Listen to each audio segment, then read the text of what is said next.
बंधुओं, भगवत प्रेमी सज्जनों, बाबा गोस्वामी जी ने देखा कि क्या ये वही हैं, चंदन भी लगाए हुए हैं। जब समझ लिया कि यही चंदन लगाए हुए हैं और अभी हाल का चंदन ये है, तो तुरंत जाकर उनके चरणों को पकड़ लिया, चरणों में गिर गए और निवेदन करने लगे। कहते हैं कि हे प्रभु,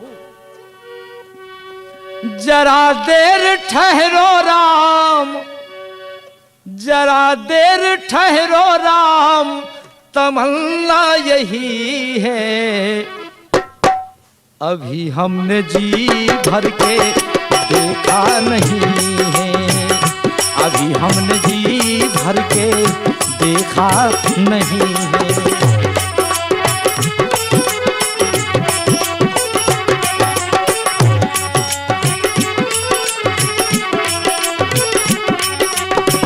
जरा देर ठहरो राम हो, जरा देर ठहरो राम, तमन्ना यही है। अभी हमने जी भर के देखा नहीं है, अभी हमने जी भर के देखा नहीं है।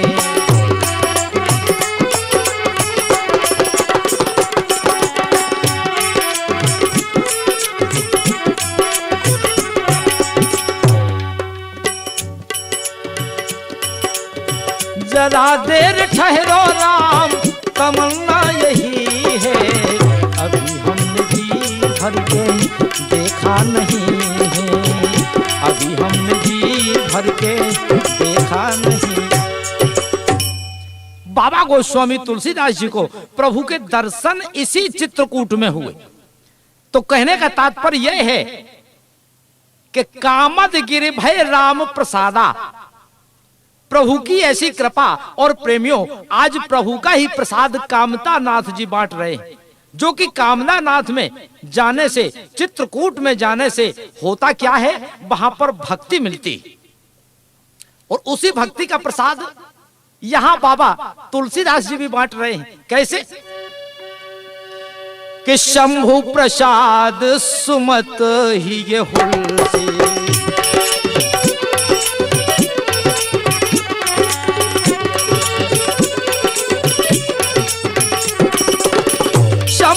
प्रसाद सुमत ही हुलसी, शंभु प्रसाद सुमत ही हुलसी। रामचरित मानस कवि तुलसी, रामचरित मानस कवि तुलसी, रामचरित मानस कवि तुलसी।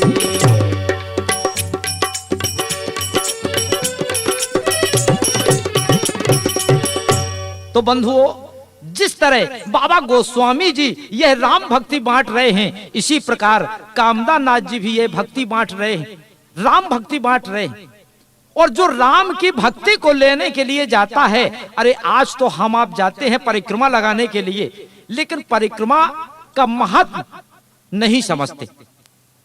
अरे जिन कामदा नाथ के चरणों में हम जाकर के और फिर विचार करें कि यहाँ धूल है, यहाँ ना बैठे, कपड़े गंदे हो जाएंगे, तो भाई बड़ी समस्या बनेगी। एक बार बाबा तुलसी जी जा रहे थे परिक्रमा लगाने, इतने में वैसे जाति के तो ये मुस्लिम हैं, लेकिन उनका धर्म देखिए आप, कितना सुंदर धर्म है। रहीम खान जी मिल गए। रहीम खान बोले, बाबा आप कहाँ जा रहे हैं? तुलसीदास जी कहने लगे कि हम तो परिक्रमा के लिए जा रहे हैं। कहा रहीम कहने लगे रहीम जी कि चलो हम भी साथ चलते हैं, क्योंकि रहीम खान को भी प्रभु से मतलब था। यह नहीं था कि राम की भक्ति नहीं करते, ये भी नहीं था कि राम की भक्ति उन्होंने की अथवा ना की, लेकिन चलने लगे, दोनों परिक्रमा लगाने के लिए चल दिए। तो देखते हैं कि रास्ते में एक राजा हाथी को दंड दे रहा है, यानी हाथी को मार रहा है। बाबा तुलसी ने पूछा कि हाथी को राजा इस स्थान पे खड़ा करके इतनी ताड़ना क्यों दे रहा है, इसे दंड दे रहा है, आखिर इस पर अपराध क्या हुआ है? तो रहीम खान कहने लगे यह राजा मंद बुद्धि का है, हो सकता है हाथी स्वभाव बस, क्योंकि हाथी जब चलता है तो आप लोग देखते होंगे, विचार कीजिए, आप देखते होंगे कि अपनी सूंड से धूल को उठा करके अपने शरीर पर डालता जाता है। रहीम खान जी कहने लगे कि राजा के कपड़े इतने सुंदर हैं, इतने सुंदर कपड़े पहने हुए हैं, इससे हो सकता है इस हाथी ने राजा के ऊपर धूल डाल दिया हो। तो राजा रुष्ट हो गए, इसलिए ताड़ना दे रहा है। तो बाबा तुलसी ने कहा कि रहीम जी आप यह भी बतलाइए कि हाथी ये धूल क्यों उड़ाता है और धूल उठा करके पृथ्वी से अपने शरीर पर क्यों डालता है? बाबा तुलसी ने प्रश्न किया। तो रहीम कवि कहने लगे कि तुलसी, धूल उड़ावत गज फिरत, धूल उड़ावत गज फिरत, कहूं रहीम के ही काज। रहीम जी ने कहा कि बाबा तुलसी इसलिए हो सकता है कि धूल उड़ाता है, हमारी समझ से इसलिए धूल उड़ाता है कि धूल उड़ावत गज फिरत, कहूं रहीम के ही काज। और जे रजते मुनि पत्नी तरी, सोई ढूंढत गजराज।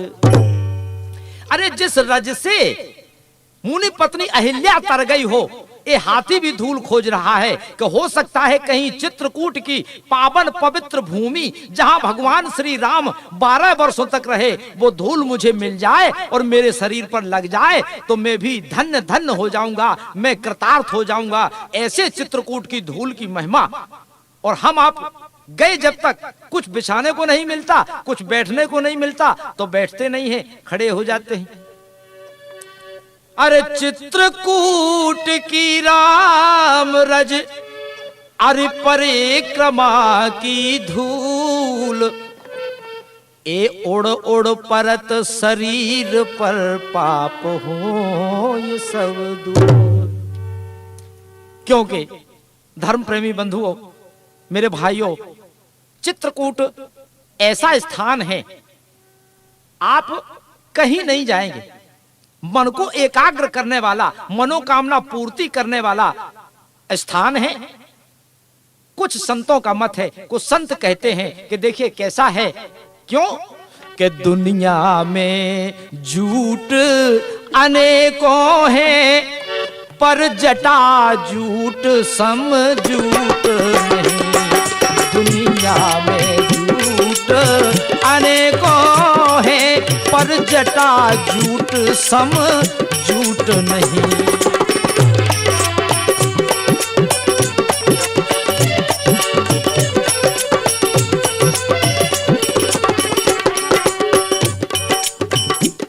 संसार में अनेकों जटाधारी हैं, जूट धारण किए हुए हैं। जटा जूट वाले लाखों देखे होंगे आपने, लेकिन भगवान शिव कैसा जटा जूट वाला कहीं मिला नहीं होगा आज तक।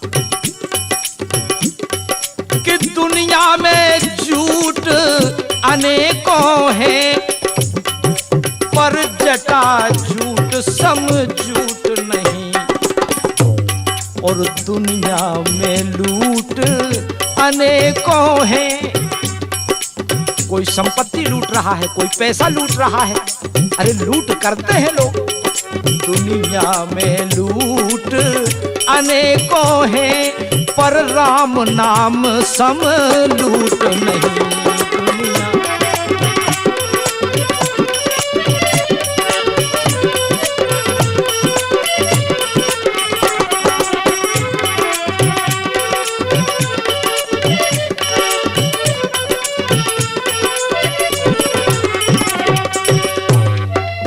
दुनिया में फूट अनेकों हैं, पर भाई भाई सम फूट नहीं। उदाहरण है रावण और विभीषण। उस फूट का कारण यही हुआ कि रावण का संहार हुआ। दुनिया में फूट अनेकों हैं, पर भाई भाई सम फूट नहीं। और दुनिया में कूट अनेकों हैं, दुनिया में कूट अनेकों हैं, पर चित्रकूट सा कूट नहीं।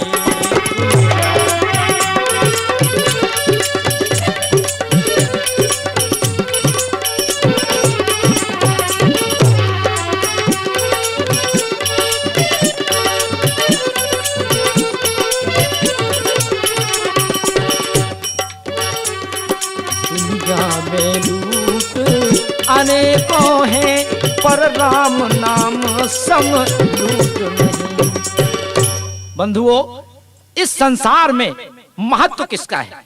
बोले भगवान शिव की जटाओं के समान संसार में जटा है नहीं। हो लूट समाज में, क्योंकि एक बात और है, चित्रकूट में जिस समय भगवान श्री राम पहुंचे तो उस समय वहां के जो आदिवासी थे, कोल भील, इनका पहले क्या नियम था, इनकी दिनचर्या कैसे बीतती थी।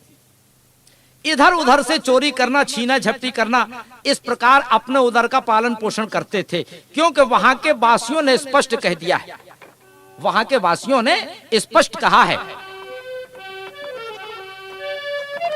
कि नाथ हमार यही शिवकाई, लेहना बासन बसन चुराए, लेहना बासन बसन चुराए।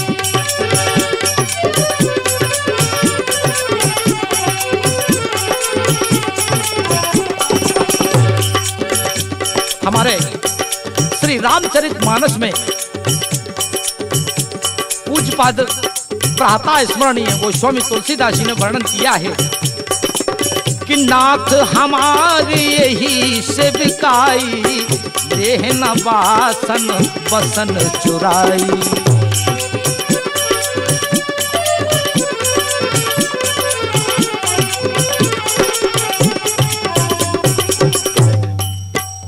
हमारी सेवा यही है कि अब हम आपके आभूषण वस्त्र इन्हें नहीं चुरा रहे हैं। क्योंकि इसके पहले हम चोरी करते थे तो लोगों ने कहा कि अब तो आप बड़े धर्मात्मा हो गए हो, क्या चोरी करना बंद कर दिया है? तुम लोगों ने चोरी करना बंद किया है तो आप ये जानते हैं कि व्यक्ति की प्रकृति के साथ प्रवृत्ति जाती है। जिसकी जैसी प्रकृति होती है उसकी जैसी प्रवृत्ति होती है। जब मनुष्य का शरीर समाप्त होता है, जीवन का अंत होता है, तो उसकी प्रकृति के साथ उसकी जो प्रवृत्ति होती है वह प्रवृत्ति भी उसके साथ जाती है।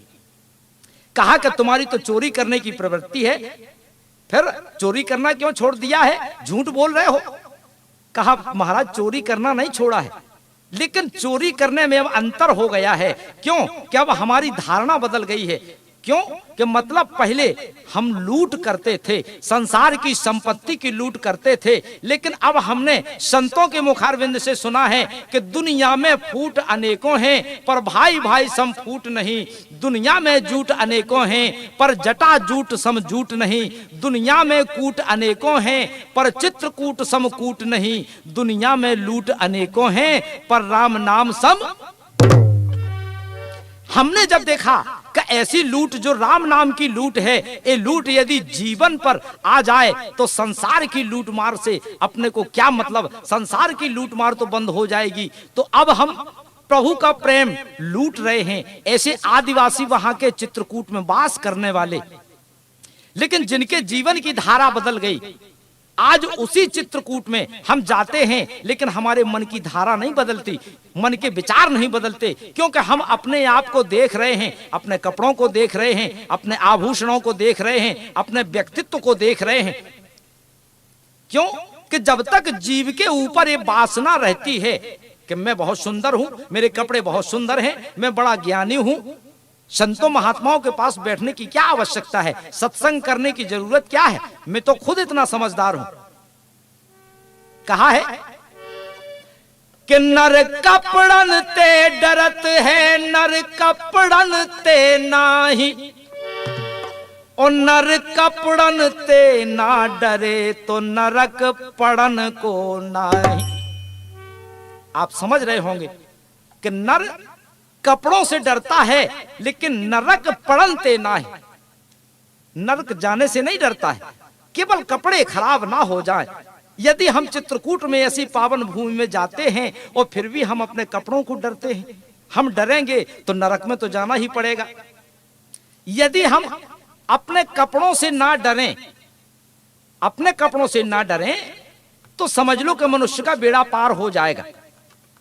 हम जब भी चित्रकूट जाएं, वहां की एक एक रज, एक एक कण अमूल्य है, उसे अपने मस्तक पे धारण करें। साधुओं संतों ने कहा है कि चित्रकूट में यदि यह जीव चला जाता है तो चाहे जहां पहले भ्रमण करता रहे, लेकिन ये चित्रकूट नहीं आता है, उसकी तीर्थ यात्रा सफल नहीं होती।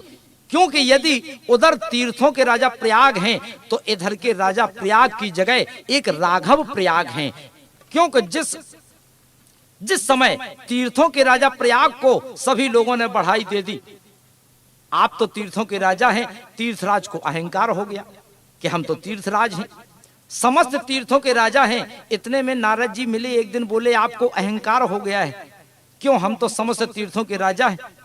बोले आप तीर्थों के राजा हैं, अपने मन से बने हुए हैं? बोले नहीं, हमें तो सब लोगों ने बनाया है। कहा नारद ने, तो क्या भगवान राम से भी मिले? बोले क्या हम उनकी मति के अनुसार नहीं है क्या? अरे उन्होंने ही तो हमें तीर्थों का राजा बनाया है। इस समय तो कहा नारद ने कि जाओ, इस समय चित्रकूट में हैं और जाकर पूछाओ। तीर्थराज प्रयाग आए, प्रभु से पूछा। जब पूछा प्रभु से कि आपने तो हमें समस्त तीर्थों का राजा बना दिया भगवान, श्री राम ने कहा हाँ। बोले क्या हम इस चित्रकूट के राजा नहीं हैं? तो कहने लगे भगवान राम कि प्रयागराज एक बात याद रखो, हमने तुम्हें समस्त तीर्थों का राजा बनाया है लेकिन अपने घर का राजा नहीं बनाया है। ये चित्रकूट मेरा घर है, चित्रकूट में मैं वास कर रहा हूं। देख रहे हो यहां की मैं कितना आनंदित हूं। जहां बैठे मुनि जन सहित नित सिया राम सुजान। भगवान श्री राम वहां कथा सुनते हैं, हम कथा सुनते हैं, हम और आप भीड़ में चले जाते हैं, कहीं भी बैठते नहीं हैं। तीर्थराज प्रयाग जब ये पापों से कलुषित हो जाते हैं, पापों से भर जाते हैं, तो वो भी चित्रकूट में मंदाकिनी में पापों को धोने के लिए आते हैं। लेकिन चित्रकूट कभी प्रयाग नहीं जाते, क्योंकि आज बिन श्रम विपुल बड़ाई पाई। जितने भी पहाड़ हैं, गिरी कंदराएं हैं, नदियां हैं, ये सब बड़ाई चित्रकूट की कर रही हैं। तो मेरे भगवत प्रेमियों, आप याद रखें, क्यों कि 2 बेर द्वारका त्रिवेणी जाए 3 बेर।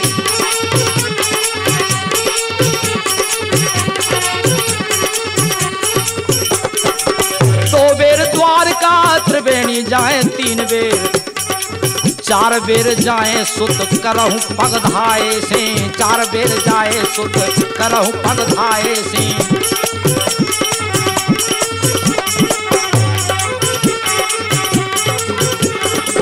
5 बेर गया नाथ 6 बेर नेमिषार। 5 बेर गया नाथ 6 बेर नेमिषार। 7 बेर जाए गंग अंग हूँ नहाए से। 7 बेर जाए गंग अंग हूँ नहाए से।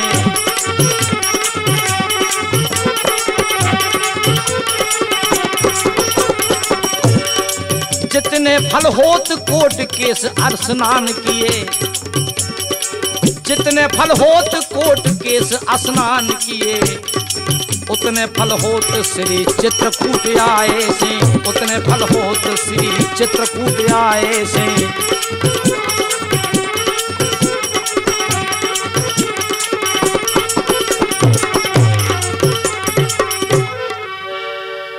जितने फल समस्त तीर्थों में वास करने से होता है। आप कई बार अनेक तीर्थों में चले जाएं, लेकिन ये चित्रकूट नहीं आते, तो आपका तीर्थ यात्रा करना सफल नहीं होगा। जितने बार तीर्थों में जाने से फल प्राप्त होता है, उतने फल यदि हम एक बार चित्रकूट जाते हैं तो उतना फल हमें प्राप्त हो जाता है। चित्रकूट में भगवान श्री राम, संतों का मत है कि 12 वर्ष तक रहे। एक दिन की घटना है कि भगवान श्री राम चित्रकूट में बैठे हुए हैं। कहा? फटिक शिला। ये देवताओं की नारियां, समस्त देवता आते हैं और प्रभु का दर्शन करते हैं, पुनः चले जाते हैं। देवलोक में बड़ा प्रचार था कि आजकल तो भगवान चित्रकूट में निवास कर रहे हैं। बाबा गोस्वामी जी कहते हैं कि चित्रकूट रघुनंदन छाए, चित्रकूट रघुनंदन छाए,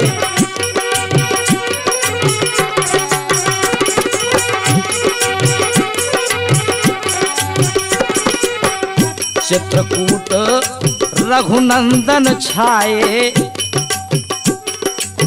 समाचार सुन सुन सब आए, समाचार सुन सुन सब आए।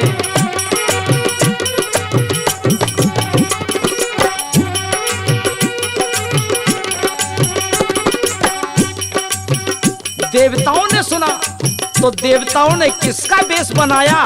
बोले कोल किरात वेश धर आए, कोल किरात वेश धर आए।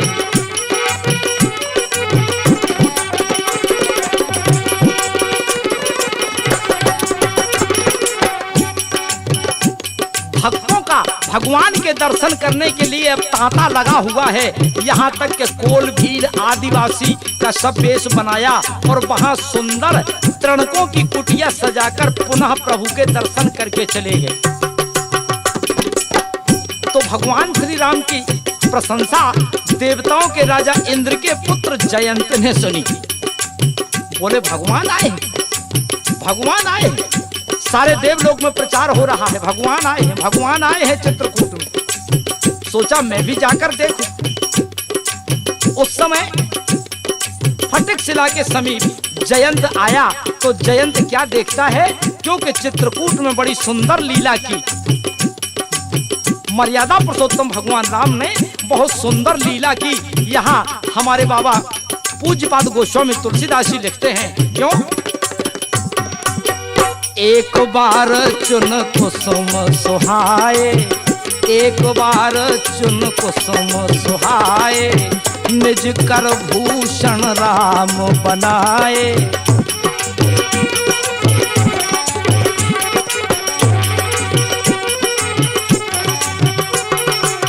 सीत ही प्रथम लाए सादर, बैठे फटक शिला अति सुंदर। एक बार चुन कुसुम सुहाए, निज कर भूषण राम बनाए।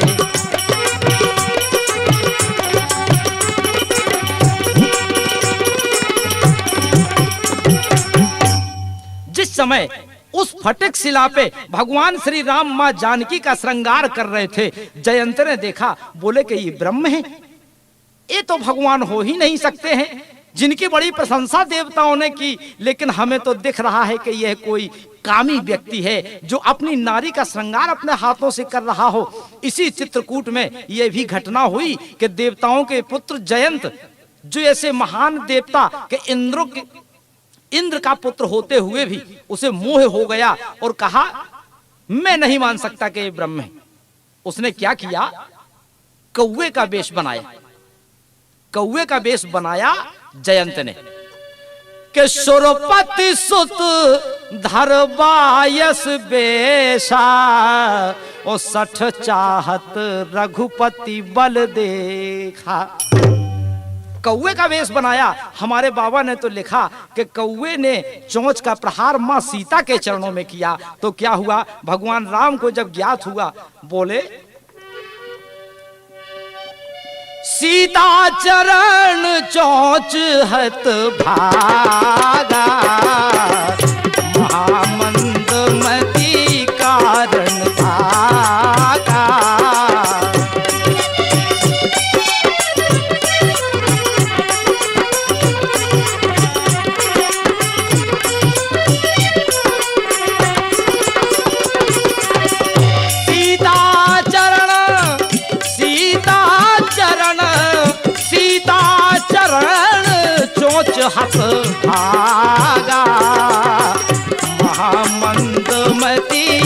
कारण आगा।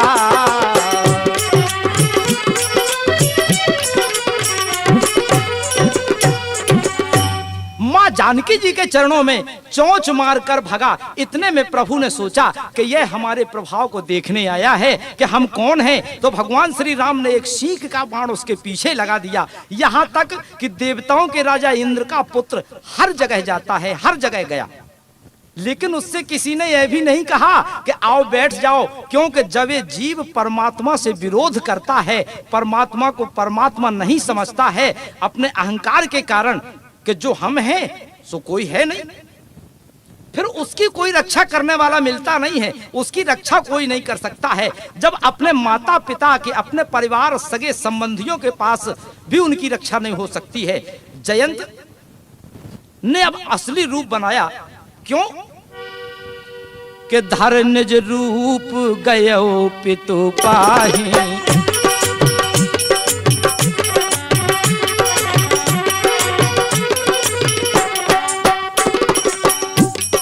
अपना असली रूप बनाया। पिता के पास गया, बोले पिताजी रक्षा कीजिए, रक्षा कीजिए। बोले क्या बात है? जयंत ने कहा, वो देखिए सिंह का बाण मेरे पीछे लगा हुआ है। बोले कहां से आया, किसका बाण है? बोले चित्रकूट में भगवान श्री राम आए हुए हैं। तो मुझे शंका हो गई कि ये ब्रह्म नहीं हो सकते, तो मैंने उनकी पत्नी के चरणों में चोंच का प्रहार कर दिया। उन्होंने सिंह का बाण मेरे पीछे लगा दिया, जिसकी तपन से, जिसकी आग से मैं जला जा रहा हूं। अगर समीप आ गया तो मैं जलकर राख हो जाऊंगा।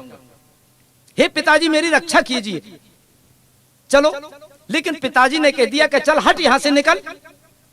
जब तू भगवान का दुश्मन है तो तेरी सहायता कोई नहीं कर सकता है, तुझे कोई नहीं बचा सकता है। क्यों?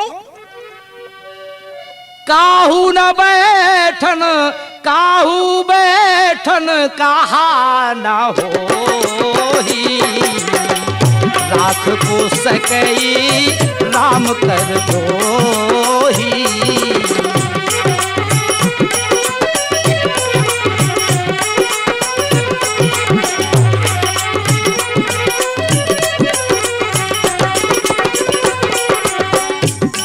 इतने में कौन मिले?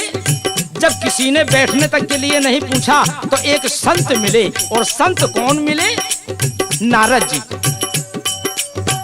नारद देखा विकल जयंता, लागी दया को मल चित संता।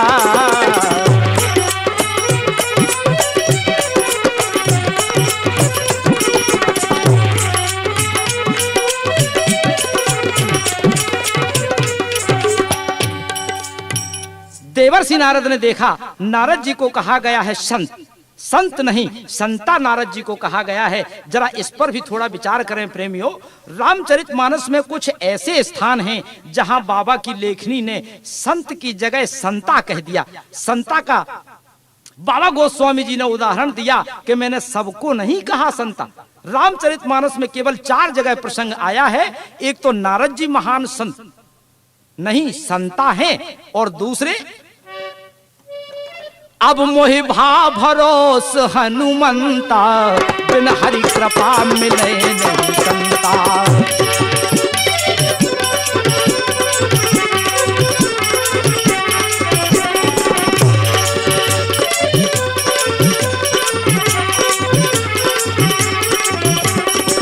हरि अनंत हरि कथा अनंता, हरि अनंत हरि कथा अनंता, कहीं सुनहि बहु विधि सब संता।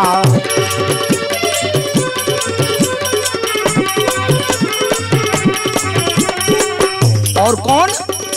धर्मशील ज्ञानी गुणवंता, सब सुंदर ये सुभगोबे संता। बंधुओं, अपने प्रिय श्रोताओं, कन्हैया कैसेट के निर्माता दीपक सेठ का हार्दिक अभिनंदन। प्रेमियों, अभी आपने चित्रकूट महिमा का भाग 1 सुन रहे हैं। इस कैसेट का शेष भाग कैसेट नंबर 2 में सुनेंगे, जिसमें मां मंदाकिनी की उत्पत्ति, हनुमान धारा, लक्ष्मण पहाड़ी, गुप्त गोदावरी और जो भी चित्रकूट प्रांगण में स्थल पड़ते हैं उनका परिचय व महात्म क्या है, इसे आप कैसेट नंबर 2 में कन्हैया कैसेट झांसी के माध्यम से सुनेंगे। तो लीजिए अब आप सुने कैसेट नंबर 2। अपनी तरफ से हार्दिक शुभकामना, धन्यवाद।